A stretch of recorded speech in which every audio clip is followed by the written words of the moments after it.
Einen schönen guten Morgen zur Online Fokus Konferenz HR am Mittwoch. Die Online Fokus Konferenz wird organisiert und durchgeführt von B2B Insider und powered by Digital Business Cloud, hrm.de, businesswissen.de und HR Today. Schön, dass Sie auch an diesem Tag wieder mit dabei sind. Schön auch, dass Tom Haak vom HR TrendInstitute mit dabei ist und ich wechsle jetzt selbst auf Englisch. Good morning, Mr. Haak. Nice to have you here. The topic that we're hearing about, good morning, right now, will be using HR tech to improve the employee experience. Digital HR is the future. Is that so, Mr. Haak? Absolutely. Yeah, absolutely. Okay, you will be able to start in a second. We are ready for your presentation. Great. We can see your screen, so go ahead. The stage is yours. Okay, excellent. So you can see me and you can hear me? Both. Good morning. I'm happy to be here again in the Online Focus Conference. Sorry that I speak English, but my German is not so good, so I won't bother you with that. So my name is Tom Haak. I'm the director of the HR TrendInstitute. At the HR TrendInstitute, we are trend watchers in the domain of people and organization, and we write about it, speak about it, and you could say the main kind of mission of us is that is to inspire people in the HR domain that life in and around organizations can be a lot better. Also, if you use clever HR tech. You could say household matters. The slides I will show you today are accessible via SlideShare. They are there already. So if you go to SlideShare, Tom Haak, then you can find the slides. Use them in any way you like. I can be followed quite well on LinkedIn and via the website and other channels. So if you want to know more after today's short presentation, please don't hesitate to follow me or let me know how I can help you in any way. And I would like to start with a little story. And I'm sure most of you have Netflix. And on Netflix, there is a very nice documentary, and it's called AlphaGo. AlphaGo. I recommend you to watch it. And in this documentary, we follow a team of clever developers of a company called DeepMind. Today, DeepMind is part of Google. And this team of DeepMind is building a machine to simulate the Go game. And I don't know whether you play Go. I don't. It's supposedly a very complicated and the most difficult board game. You can see on the picture what it looks like.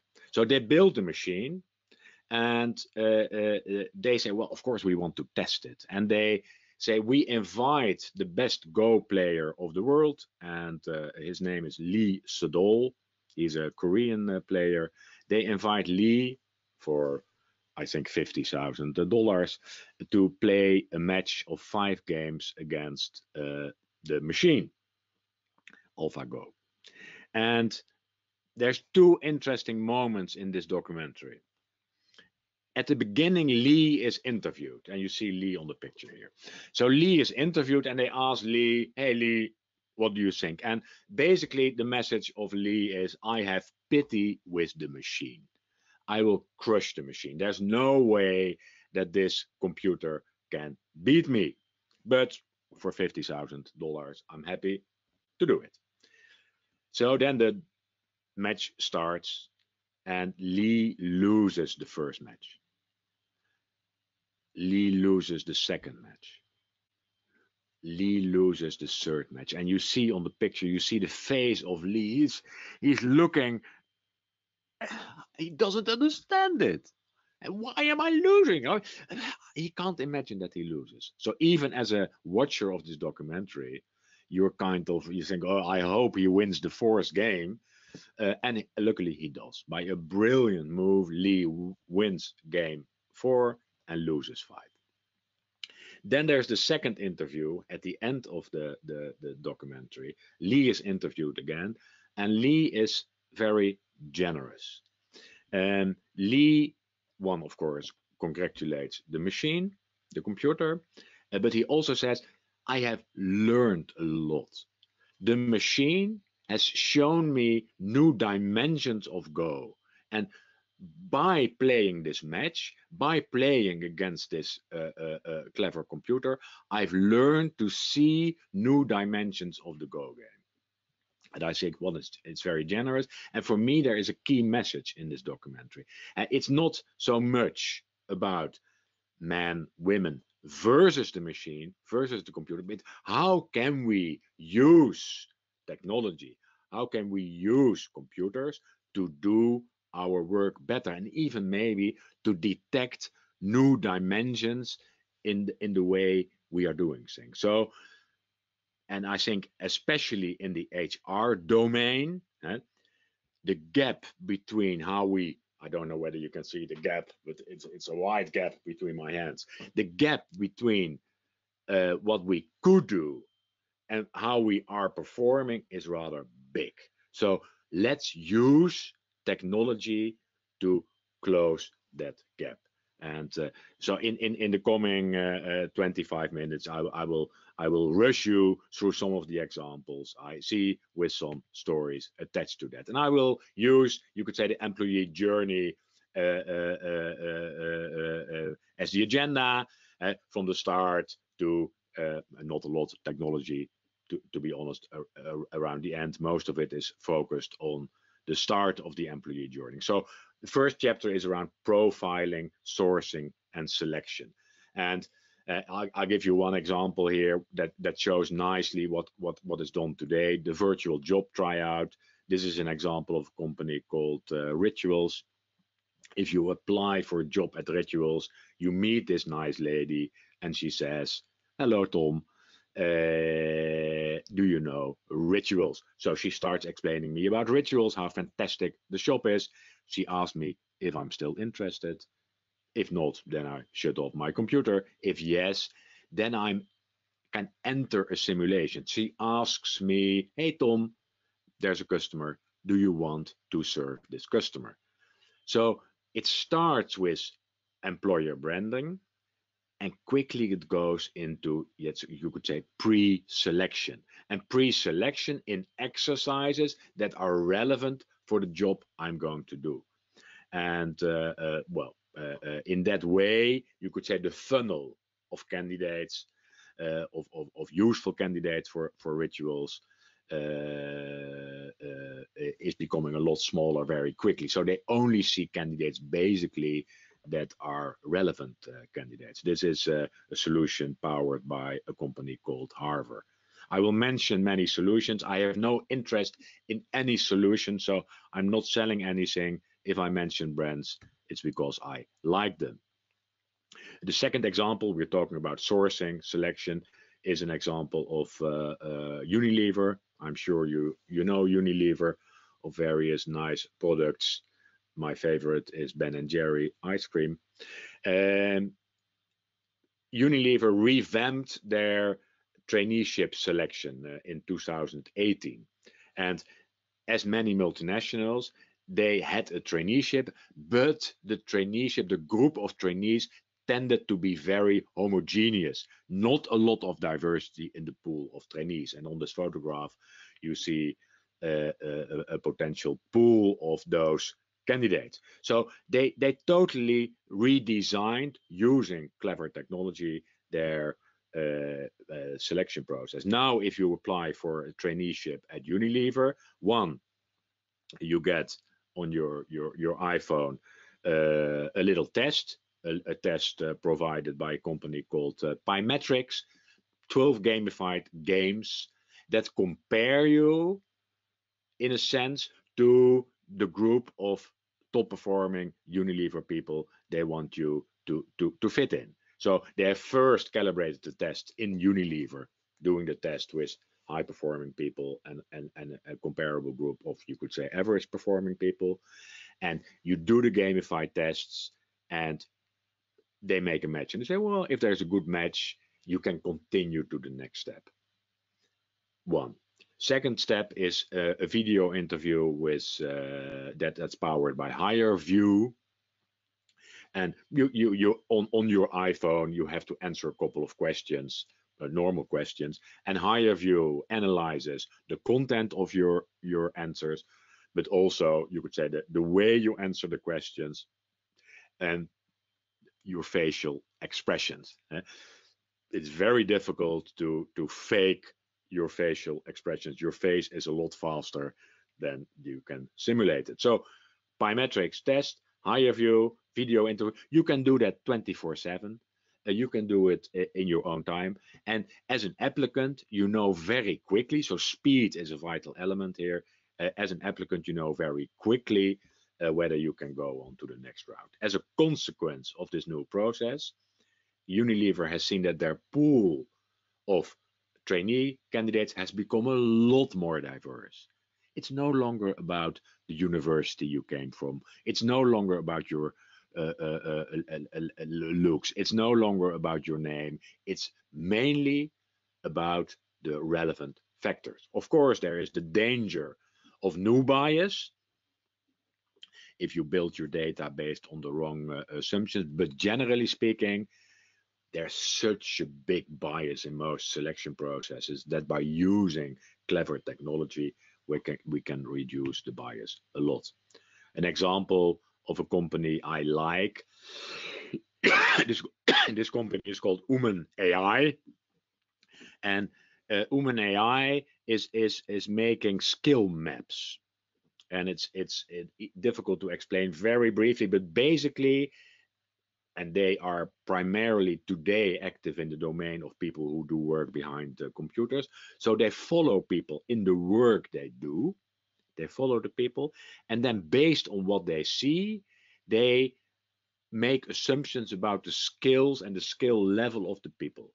For example, if many people come to me with questions about a certain subject, let's call it subject A, many people ask me questions about A, then they say, well, apparently Tom is a specialist in A. So if they follow and track me for a while, they can say Tom has specialisms in A, B, and C, and this is the kind of level he has. Then they build a skill map, and you can see in this, it's supposedly a three-dimensional map. You can see that there are clusters of skills. Some skills are clustered. So people who are good at A tend to be good at B and C as well. I show it here in the recruitment selection area because one of the areas where you can use this is in recruitment.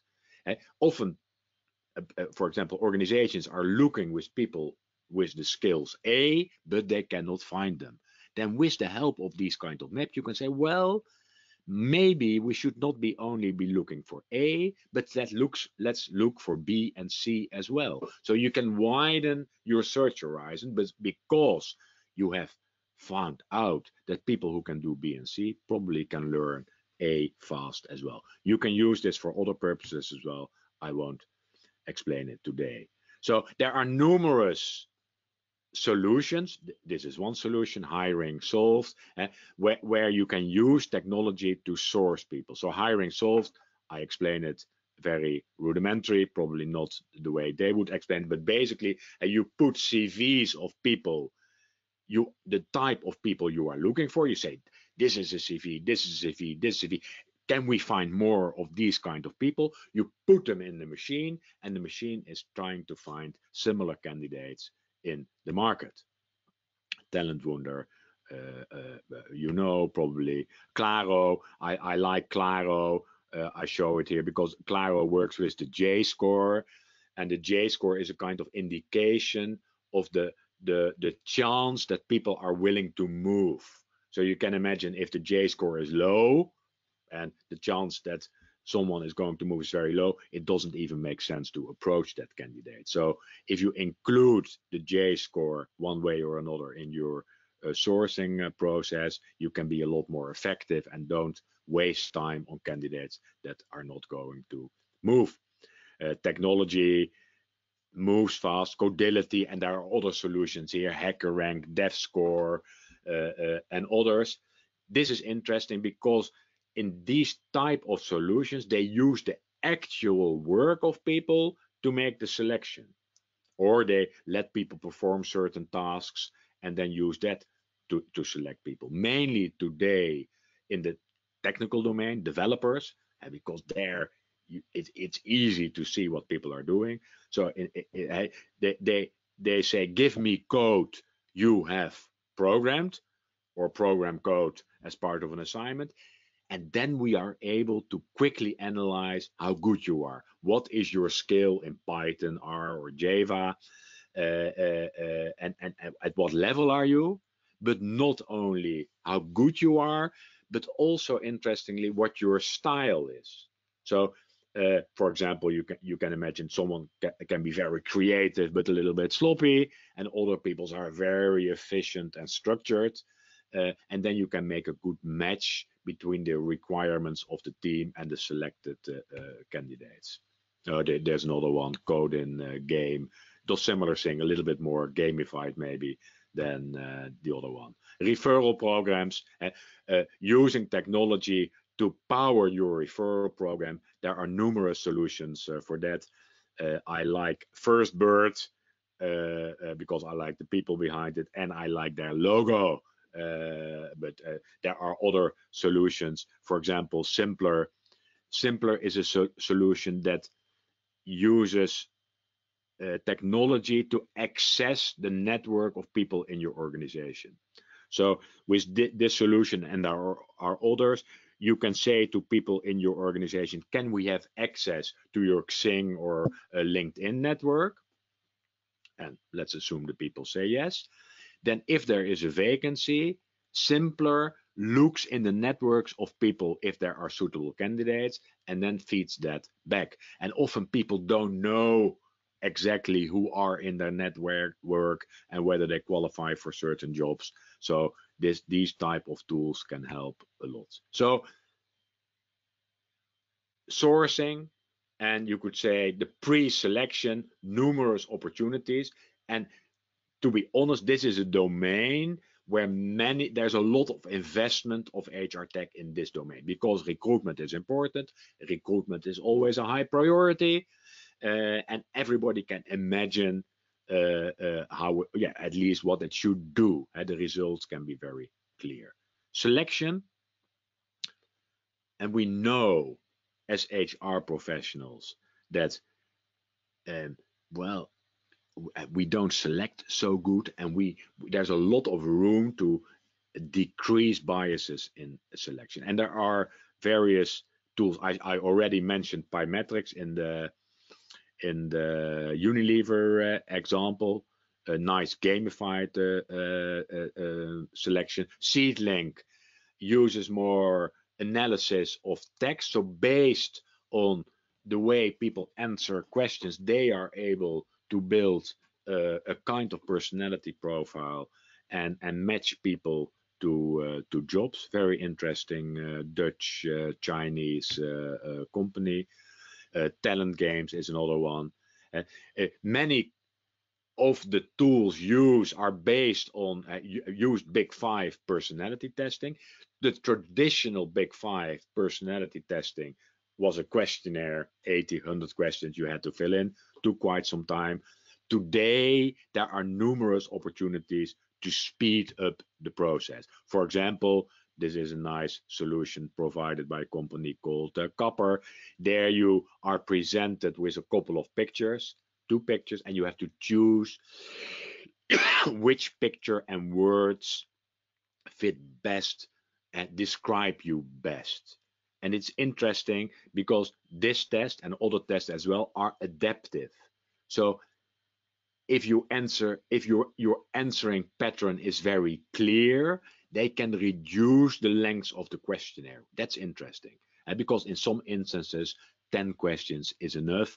For other people, you need 15 or 20 questions. So adaptive technology, very interesting, and an important trend also for 2020. This is a site powered by IBM Watson, Personality Insights. You now, and basically what you do there, and there are other solutions as well. Magic, I think Magic Souls, for example, of Cambridge University. You copy and paste text that has written by yourself or by somebody else. You put it in the machine, push the button, and then instantly you get the big 5 personality profile of the person. So instead of filling in a long questionnaire, copy paste text, and there's your personality profile. I've tested it. I write a lot, so it's quite easy to copy and paste some blog posts.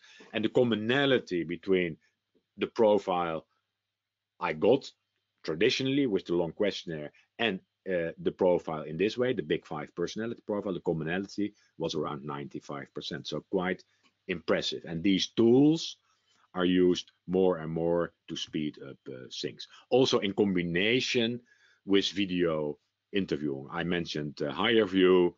Cameo is another solution you can use for video interviewing, and all those companies they are working on, you could say, intelligent text analysis. So they analyze your answers, and then based on both the content but also other elements of the text, they can say something about your personality. But increasingly they're also looking at micro expressions in your face.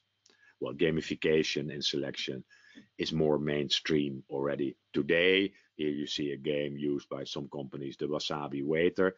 There it is important, as I showed in the example of the job tryout, that the test you provide has ideally some connection to the job you are selecting people for, or the domain you are selecting people for. If you are looking for someone to work in the shop of rituals and you let them do a test as a Wasabi Waiter, that doesn't make sense. And people say, well, I'm not going to work in a sushi restaurant. I'm going to work in a cosmetic company. So what's the relevance? So more and more it's important to provide tests that are relevant and for the domain. So this was sourcing, selection. Onboarding is a relative, you could say, easy domain. A lot to say about onboarding. My main message in onboarding is that disregardless of technology,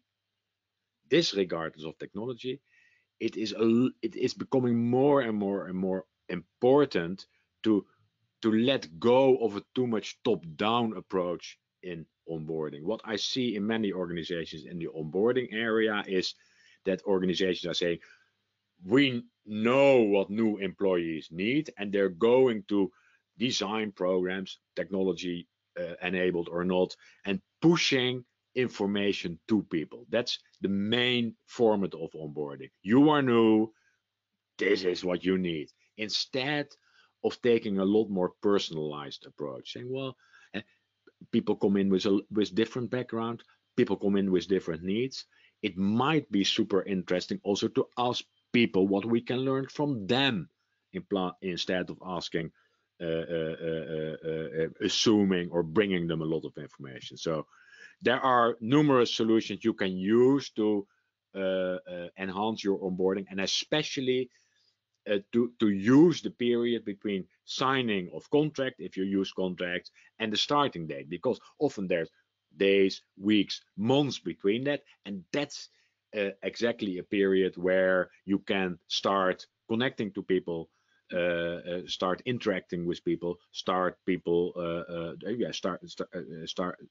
offering them learning solutions, etc., but also start connecting them to their new teams. I showed Epical, Talmundo. There are other solutions here. Now, in the fourth chapter, I talk about organization, organizational design, and team. Here, an important, nice area is organizational network analysis, ONA, using technology to make a map of the network in your organizations. And there are numerous tools that can help you to do that. And there are numerous applications where ONA can be used. I mentioned two. One is talent identification. If you are able to make a network in your organization, then you can start to see specific people in the organization. For example, connectors. In this picture, for example, you see a big, I would say purple group of people and orange, and you see dots that are kind of connecting purple with orange. Those people are interesting. If orange is Europe and if purple is Europe and orange is Asia, and you want to develop Asia, it might be worthwhile to look for the connectors who are already today connecting those two worlds. But there are other applications as well. For example, leadership analysis. You can imagine if you are able to map the network of your leaders, you can see how they are behaving, how they are connecting, and whether they are showing the type of behavior you like. And more organizations are working in self-managed teams. This is an example. I'm not going to explain it, but this is a nice company called Springers. They are in the learning domain. They work totally according to the holacracy principles, and they use a lot of technology to enhance their process. Their main tool they are using today is Asana. There are numerous applications of Asana, but using technology to manage or to work with self-managed teams, or how do you say that? Very interesting domain. Organizational network analysis, I explained. This is another tool, Humanize. Humanize is a tool you can use to make network analysis. It's relatively simple. It's in the batch of people. So you give people a batch, you can see it on the screen, and then via the batch, you can track where people are in the organization, with whom they are interacting, how long the interactions are, etc., etc. Don't do it secretly, of course. Doesn't make sense. But for example, it is used in the design of new offices, saying, okay, we are going to a new office, but first we like to find out how people are today moving, how people are connecting, which teams are meeting where, so that we can design the new building in such a way that is really beneficial to the employee. So other tools for ONA, TrustSphere is an example. Feedback. And I'm sure feedback is an area where you are working on and you are innovating. A quick example here. This is a police force, a policeman. You cannot see his face, but I assume it's a man. And wearables are more and more important. This policeman has a webcam, but he also has an Apple Watch. The wearables are used to give instantly kind of feedback to this policeman. So if he's called into a crime scene and if he's too agitated, he gets a little vibration from his watch saying maybe a little bit more gentle, a gentle vibration saying, policeman, you are too agitated to enter the crime scene. Wind down. And often already the feedback is enough. So instant feedback in the workplace at the moment that people can need it, that's very interesting development. Continuous feedback, finding ways to give people continuous feedback in their work, that's an important development. And there are tools, and I'm sure you know some of them. TrueQ, I mentioned, InPraise, many others. So an interesting domain. The most interesting question there is, how can you come close to the work of people? That's also an important theme in the learning domain. And I'm looking at my watch. I have to rush up a little bit. In the learning domain, the important development is the development of micro learning. This is an example of micro learning in a hospital. I'm in this example, it's about a nurse. A nurse is on his way or her way to assist in an operation, and a couple of minutes prior to the operation, he or she gets a little test about the main aspects of that operation. So you do a test. If you pass, you can go on. But if your answers are not the right answers, then you get a little video, and in the video you are explained the essentials of the operation again. So the terminology often used is learning in the flow of work. And how can you help people at the moment it's really relevant for them to do their job better? And well, on the webcam, the webcams are so clever today. They can also see on your face whether you understood the video, yes or no. On the left side, no. On the right side, yes. I skip a couple of in the learning domain. There's a lot to do. You see here a chart of what the type of solution. Many of the solutions today are focusing on, you could say, content libraries. So big libraries with a lot of solutions, and people can have access to those solutions. Interesting, but more interesting is the micro-learning domain. And there are some solutions, you see some of them there, Yonko, Rescue Time, and others, but it's all early days. Of course, you also have the big learning management systems. I won't go into the big systems today, but look out and focus, I would say, on micro-learning and how you can enhance micro-learning in your organization. These are some of the examples of the more bigger libraries: Coursera, Udemy, Good Habits, Springest I mentioned. Wearables are coming into the workplace. So because we need technology to help people to get better feedback. And only human feedback is often not enough. We need other feedback. And there are interesting examples, for example, in the sales domain. If I'm doing a sales conversation online, the software can monitor what I'm doing. And then on my screen, I get during the conversation already suggestions and feedback. For example, hey Tom, time to round off. Or hey Tom, ask a question. Or hey Tom, time to close. Ask the person whether he wants to buy something. So during the conversation, feedback. And after the conversation, they are able to give me more structural feedback, also comparing the way I do my sales talk to the way the sales talks are done by super salesmen. Very interesting. Technology and learning, of course, virtual reality, augmented reality. I won't go into that area. The seventh area I briefly will touch, well-being, super important. There also the wearables can play an important role if you do it in a clever way, but also simpler tools like Headspace, meditation, mindfulness tools, not very technology driven, but nice to provide to your staff. These are type of solutions, early days, where you are able to influence the way people, you could say, think, the way people's mind is working through technology. This is an early model, still very visible, but today this technology, of course, is in, for example, in glasses. I've tested it, I've tried it. Whether it really works, I don't know. But I read about it, and it's not.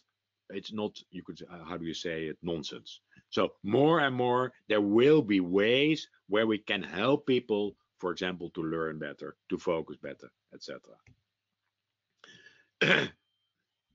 Also, buildings are becoming more and more clever, but the way it's partly technology, it's partly non-technology, but using buildings as HR instruments, and enhancing the experience of people through design, but also technology in the buildings. That's a very important domain, and I'm glad to talk about that a separate time. But even something simple, super non-technology, as allowing people to bring their dog to work might already enhance the experience. Not for me, because I'm a dog hater, but maybe for other people as well. In HR operations, I've said that a couple of times before, is the most important domain of HR. In HR operations, there are numerous solutions to help you. And many of them are with chatbots. So if there's one area I would like you to also look into is chatbots, because chatbots are clever technology that can help you in all phases of HR. And I like chatbots because often they have nice faces as well. And if you want to test a chatbot, you can go to an app, Replica with a K, and there you can work with a chatbot, and that chatbot interestingly is trying to become you. But it's a nice lesson to work with the chatbots. I skip it here. Crystal is also a nice plugin, crystalknows.com, that helps you. I'm talking about operation, and that helps you to communicate better to people. Textio, another tool. I'm sure you've seen it or heard about it. Simple tool that analyzes text you have written and gives you suggestions on how you can communicate better, for example, to candidates in the market. Voice, blockchain. The last area in 2 minutes, of course, measurement, analytics. I could spend a whole webinar in this area. I pick out the most important measure here and refer to the slides here. But today, the most important message here is that you, and I say, this is the nice picture, you have to build an architecture for continuous listening. It's not only about one survey. It's not only do you do only pulse surveys. You have to listen in various ways. You have to listen through surveys. You have to listen through, of course, normal face-to-face communication. And then as HR, combine what you hear and do something with it. So it's not about the ultimate solution. It's about building a clever architecture, having the analysis capabilities, and then acting, and not, of course, only listening. And there are tools you can use for analysis, like Cruncher and others. In communications, communications tends to be still very much top-down, sending information. There are more and more clever solutions like Circlelytics that you can use to set up real conversations with your employees, and I urge you to look at that. I'm stopping now. I'm skipping rewards, but hopefully I'm able to come back in May to talk about technology and reward. And the last slide is, if you work with HR solutions, and I realize I've rushed you through it, but half an hour, unfortunately, is not long enough. But this is a checklist. If you work with HR tech solutions, this is a checklist you can use. It's about, is it fast enough? Are there clear benefits for the employee? And that's often forgotten. Often the approach is very top-down with no benefits, clear benefits for the employees. Can employees take the data to other employers if they leave the company? Often not the case. Is it nice to use? Is it fun to use? Is it perceived as fair? Is it easy to use? Is it personalized? And do people trust the technology? So if you use this checklist, you can rate your solutions. And I realize I've bombarded you with many things. As said, there's a lot more to see. There are even other presentations I've given on YouTube. So if your appetite has been increased, and if you like to see and hear more, by all means, there are opportunities. And that's my final word, and I give it back to the organization at this moment. A pleasure as always, Mr. Haak. We have one question for you. What are the main challenges and trends in developing health literacy regarding corporate health actions? Talking about demographic development, enhancing employability, and so on. Sorry, I did not completely understand the question. What are the main challenges? What are the main challenges and trends in developing health literacy regarding corporate health actions? Yeah, and I think that the main challenge is, and I already said, it's about trust. It's about trust, because if you use the technology to control people and to check on people, then it does not work.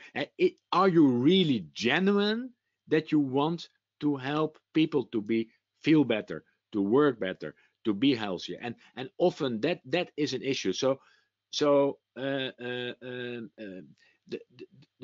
If you control it too much, and it has a lot to do with collecting the data and what do you do with the data. So in my view, it's a lot better to leave that in the hands of the employee and work on maybe support the employees, but leave everything in the hands of the employee. Also maybe even the choice of technology and the choice of tools they are using. Okay, well, thank you very much for answering this question. Thank you very much for holding this lecture today. And of course, we'd be happy to have you again sometime in the future. Also, thanks a lot, says the one user that asked the question.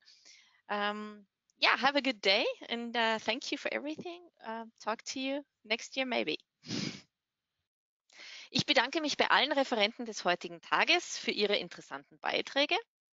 Und natürlich bedanke ich mich auch bei Ihnen und bei unseren Medienpartnern. Unsere Medienpartner möchte ich noch mal darauf hinweisen, schauen Sie doch auch dort vorbei. Personalmanagement Info und personalwissen.de, hrm.de, businesswissen.de, HR Today und die Digital Business Cloud. Die Online Fokus Konferenz HR wird es auch im kommenden Jahr, sprich 2020, wieder geben. Der Termin steht schon fest und den sollten Sie sich bitte auch gleich notieren, damit Sie wieder dabei sein können. 4. bis 8. Mai. Dann wieder mit den Dauerbrenner-Themen Recruiting und Employer Branding. Learning wird ein bisschen intensiver diesmal ausfallen, auch ganz intensiv in Richtung E-Learning und Weiterbildung gehen. Wir haben wieder die Digitalisierung von HR-Prozessen natürlich dabei. Und wir legen auch Schwerpunkte im Bereich Compensation, Benefits and Payroll sowie in Corporate Health. Würde mich sehr freuen, wenn Sie als Teilnehmer wieder dabei sind. Und wenn Sie jetzt sagen, ich bin selber Experte, ich habe da genau was dazu zu sagen, das sind meine Fachbereiche oder eine davon ist genau mein Fachbereich und ich würde gerne Fachpublikum aus dem Personalmanagement hier mit meinen Inhalten begeistern, dann machen Sie das doch bitte. Schicken Sie uns eine E-Mail an sales@b2b-insider.com und fragen Sie uns nach unseren Möglichkeiten, wie Sie als Referent bei der Online Fokus Konferenz HR dabei sein können und Ihre Fachinhalte präsentieren können. Abschließend bedanke ich mich für Ihre Teilnahme am heutigen Tag. Wenn Sie noch mehr Infos benötigen, wenn Sie gerne eine Aufzeichnung wünschen, die wird Ihnen ohnehin zugesandt. Wenn Sie sonstige Fragen an uns oder an mich haben, dann schicken Sie uns doch bitte eine E-Mail, die sehen Sie hier eingeblendet. Und wenn Sie jetzt die Sitzung verlassen, dann möchte ich Sie noch bitten, die beiden Exit-Fragen zu beantworten, die Ihnen dort gestellt werden und Ihr Feedback zu unserer Konferenz zu hinterlassen. Mein Name ist Tanja Grünwald. Dankeschön, dass Sie dabei waren. Wir sehen uns hoffentlich morgen wieder, wenn Sie mögen. Ich wünsche Ihnen einen schönen Restnachmittag und einen schönen Feierabend.